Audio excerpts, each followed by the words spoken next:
Welcome to Founders Future, a podcast powered by Closers.io, where we dive into the journeys of innovative entrepreneurs and explore the road ahead for them and their companies. I'm your host, Mishal Saeed, and in each episode, we uncover the stories behind impactful ventures, the challenges faced along the way, and the strategies driving their future growth. Today, we're thrilled to have Lori Michelle Levitt, the president of Abridge Corp, joining us.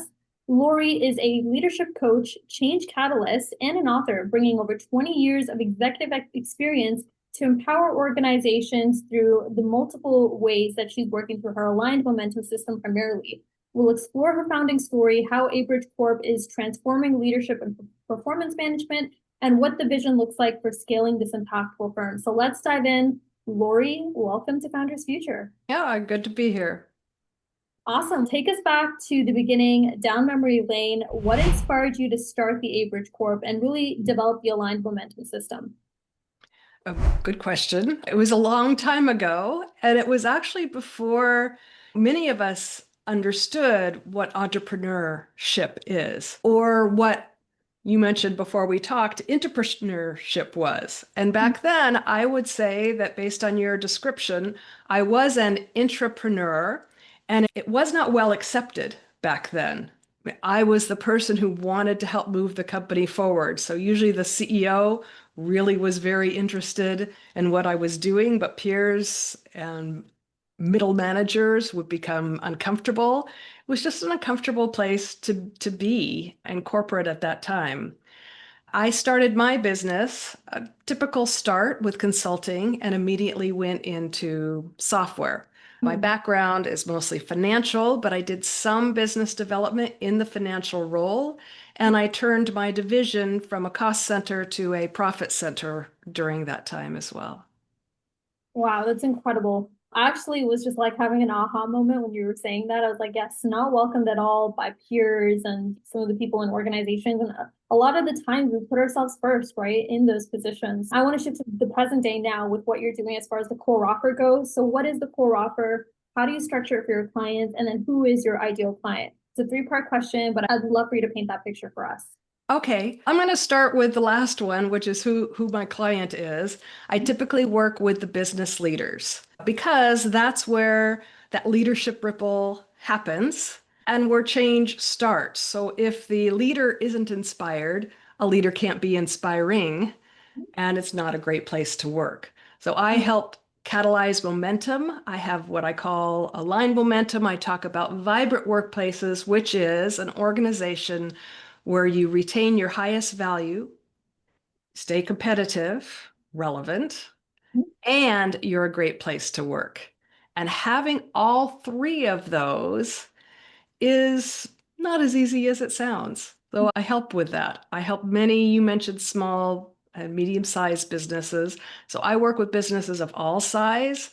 In my community, I started serving it most recently because, and they're smaller businesses, which I hadn't worked with before, but everybody has, in general, the same challenges. So what we do is I catalyze momentum, and because of that, I have many ways in which Abridge Corp does it. So Abridge Corp is the corporate veil, and then there are business lines, brands under it. Where I'm focused now are two, and it's almost always consulting and software. I mix the two because what I found is to have a software that actually transforms in a way that the leader wants to see their organization transform, they really have to have the consulting, not training on how to use it, but the consulting on how is this going to change your organization? How do you want to change? How do you want leadership to change or spread through your organization? So we do software, consulting, coaching, books, all with that same purpose. I love that. And as far as what you feel is like the chunk of the business, is it the coaching? Is it the software? Is it the book? Where do you feel like the primary revenue driver is right now? As an entrepreneur, you realize over time that you can't do all of them really well at once. We know that. Oftentimes, when I have, and you're probably familiar with the innovation S curve. So oftentimes I will have some consulting clients where I have retainers. I will have the leadership groups, which are memberships, all funding the software as it's either updated or built or added to, in this case, being freshened with some AI. So I have them all going at once, but they're at different stages and require a different amount of attention. Right now, what I'm growing are the leadership peer groups Mhm.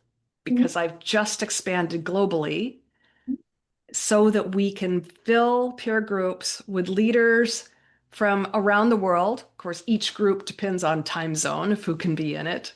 But my aim is to bring in the most diverse set. They're all the same in that they lead businesses, but they're diverse otherwise. And so they bring in a lot of different perspectives, which is the absolute best decision support you could get. I love that. Yeah, no, especially with having a group style approach when it comes to like delivering a lot of what you're doing as far as the consulting goes, there's that mutual idea exchange that takes place amongst peers, which is phenomenal. So from what it sounds like, it sounds like you're shifting now towards focusing on the group style of doing some of the coaching as well. From what it sounds like, I'd love for you to clarify that for us. Yes, and there are a couple reasons. One is it's a huge passion of mine. What I've seen, it's one of those things, if you've read the book Tribes, that I can't not do. I've been running these peer groups Yeah. for over 10 years now. I needed one when I started in business. I made mistakes that I didn't expect going into it that I would make.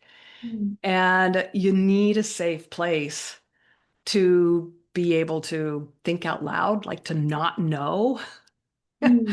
to get that advice, to run things by others, things that don't quite feel right for you. Yeah. And so it's just hugely important to me. It also, as I work with the business leaders, I have a better idea of what needs to be solved Mm. currently in business. So there are lots of all these things I do really feed into each other. It also helps create awareness for what I might be building so Mm. that as a small business, I can't have something that's a really rudimentary MVP, for example, because it has to work. Otherwise, I lose all credibility. I don't have a huge team to go in and make quick fixes. Yeah. And so it is based on everything that I learn and I hear and I ask business leaders in the marketplace. And then it's credible when it is delivered. Yeah, 100%. And so it sounds like that's been going to be your approach to scaling is especially with your fulfillment model, having that one-on-one approach. There's an inherent cap on the number of clients you can probably take on as well at some point as like a founder, especially not having a large enough team. So thinking about evolving the offer in such a way to where you can scale in a manner that's like efficient, manageable, and then also sustainable, right? From what it sounds like. The other aspect about scaling that I've learned over time. So I started Abridge Corp at the end of 2000. So I've been doing this for quite some time. And what I learned is that I would prefer someone else to run the day to day. And for me, being out there with creating the visibility, business development, but business development, not necessarily hunting individual clients, but developing business, creating the awareness where people come to us Yeah. to ask how we can serve them. I want to have you expand on that a little bit, kind of building on your growth. What are some of the ways that you're generating leads right now, really generate like landing clients, whether it's paid ads, social media, referrals? What are some of the strategies you've been implementing to generate leads through the door? Yeah, one of the things these days is you pretty much have to touch all of them in some way. The only one that I don't touch right now are the ads, paid ads. I just don't see my market uh, really being interested or being inspired by an ad, Mhm. whether it's online or whatever. It's more word of mouth. So what I do is I'm building credibility. And used to be where I might build credibility with email and picking up the phone. Now it's more social, scheduling calls rather than interrupting.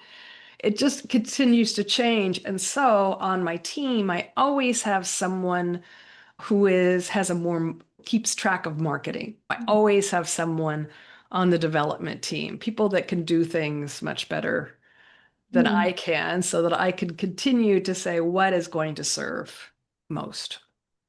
Have you, as a founder, have you tried paid ads before and it just didn't yield the results you were looking for? Or is it just more, I just don't know how to maybe tactically or strategically approach it? It might be like out of my comfort zone. What's your perspective there? I'm it's probably more of the latter, meaning I'm I don't get attracted to paid ads.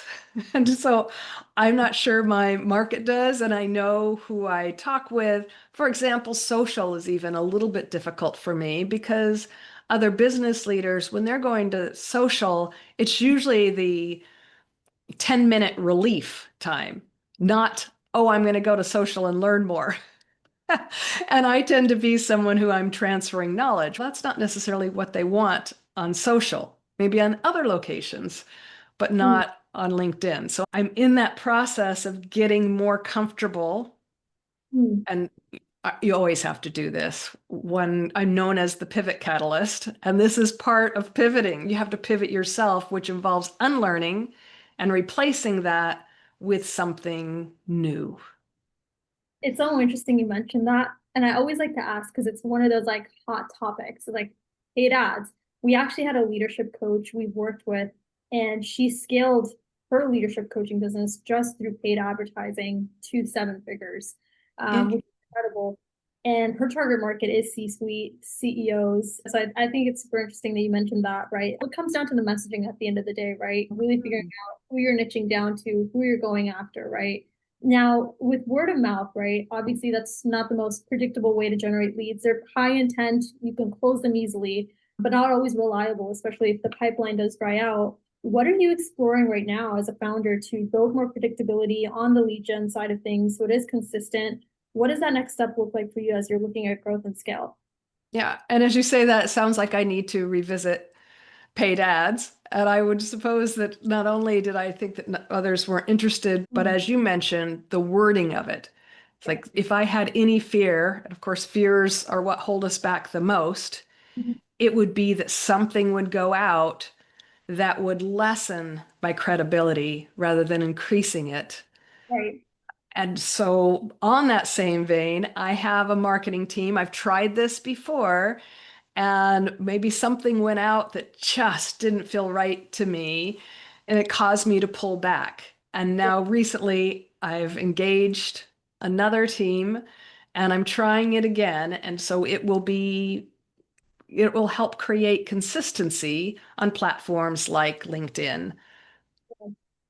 Awesome. So you're thinking about that right now. I love the fact that you're approaching it from like a scaling mindset, especially as you're looking at really growing and building the corp. As far as sales goes, how does that look like? Is it just you as a solopreneur doing the sales calls, closing clients? Do you have a sales team in place helping out with that? How is all of that structured currently? Yeah, along the journey, I have had sales team.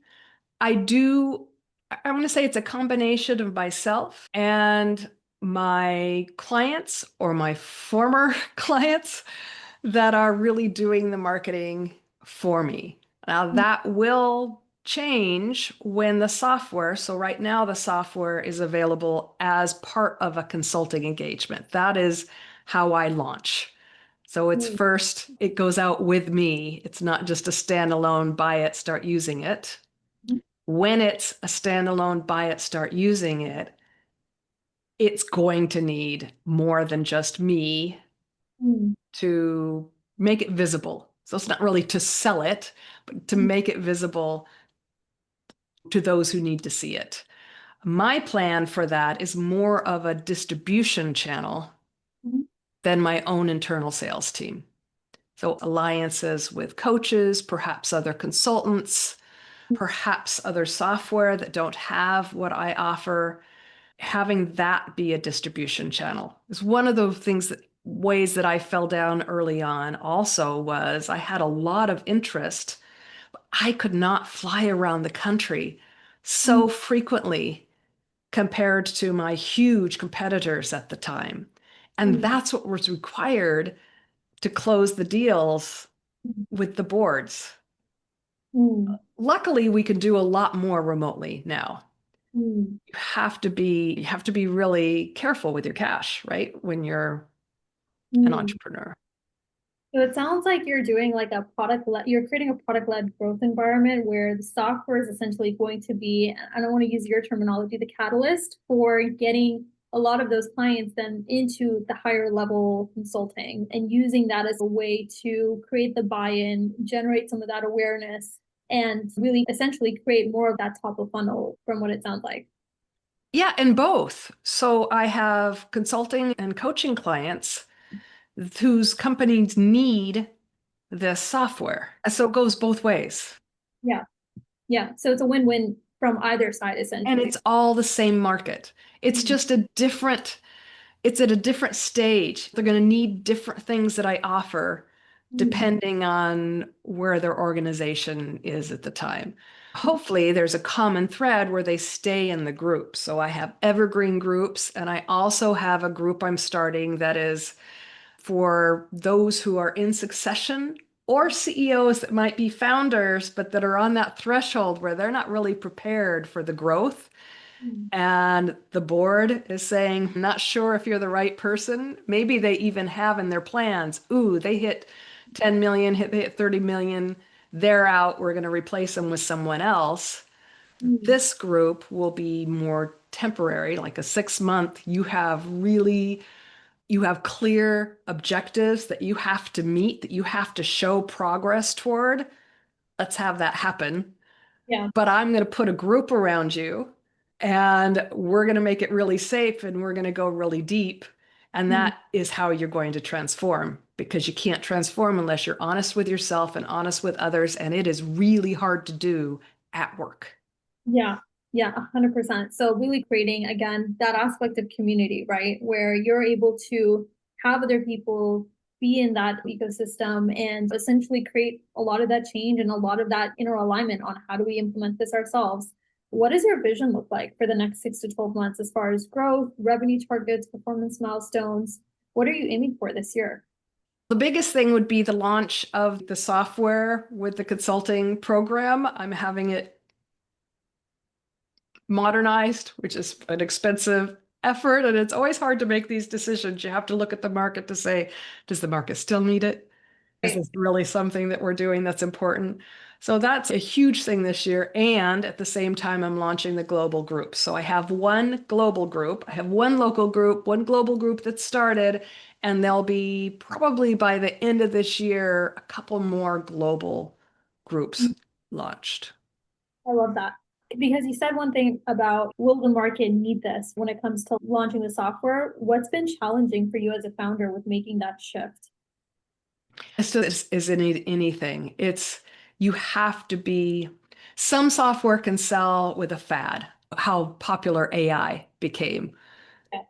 without a lot of thought of how is this going to serve us? Just we need it because everybody else is getting it.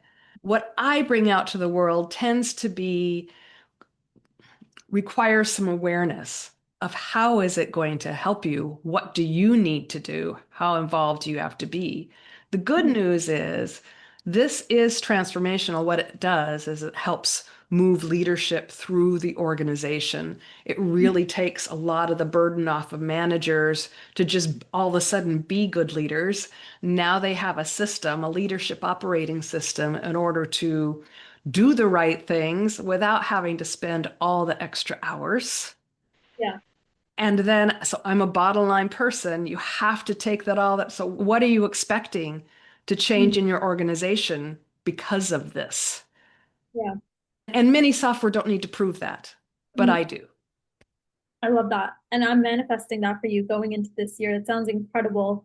So as far as from a bottleneck perspective, you're still tapping into the lead gen side of things, making that more predictable, figuring out how do you get that awareness out there, the messaging out there, right? So it resonates with your market, right?